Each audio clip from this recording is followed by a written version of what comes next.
I just have to thank Bill Nielsen for the amazing leadership that he's bringing to this center, and there is no better person to bring it forward in Larry's legacy than Bill Nielsen, so thank you for your leadership. And I also want to say how pleased I am that Alan Murray's wife, Dr. Lori Murray, a distinguished foreign policy expert, was able to join us this evening, so I'm glad you're here, Lori.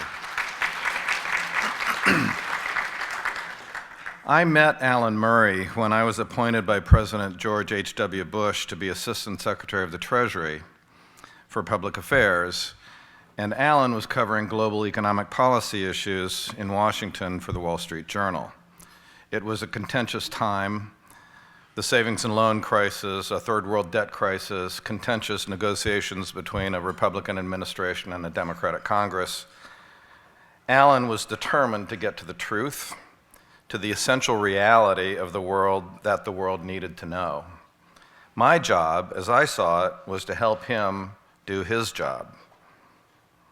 Of course, the relationship between a government or corporate spokesman and a journalist must be somewhat adversarial. I represented the administration's positions, and Alan had an obligation to look critically at our claims and to consider also the views of others who opposed us. But that didn't mean that he thought I was a liar and that I thought he was the enemy. On the contrary, I always felt, and I hope Alan did too, that we were on the same side. We are on the side of the truth, of justice, of fairness, of integrity in public communication.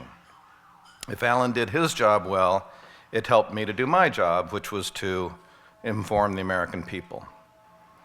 Also, I welcomed Alan's determination to report on the views of others who didn't agree with us, as unpleasant as that might have been on some days, because that helped us to understand the reality of the world outside the normal tendency of any institution to engage in groupthink. We had an obligation to listen to those views with an open heart and an open mind.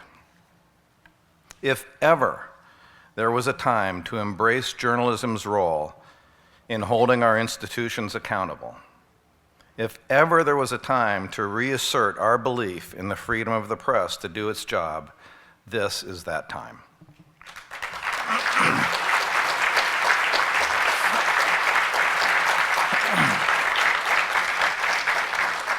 And it's fitting that the journalist we have chosen to honor for his lifetime of integrity is Alan Murray.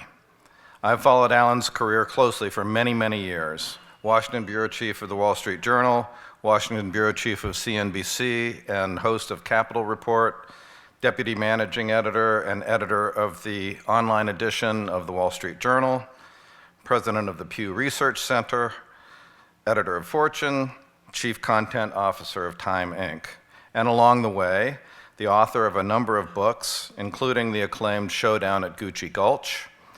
His current Fortune CEO Daily email is indispensable reading as I start my day.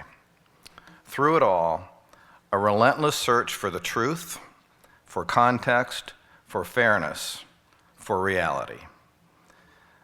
I have a sense that Alan's biggest contribution may be yet to come. At Fortune, his Change the World annual issue and his discussions with business leaders and even the Pope on a new business manifesto is working to encourage business to use its considerable power to drive social and economic change that will make the world a better place where all its citizens can prosper and thrive. At the Page Center and the Page Society, two separate but closely aligned organizations, we share that optimistic aspiration. So thank you, Alan, for your contribution to integrity in public communication. Let's take a look at this video.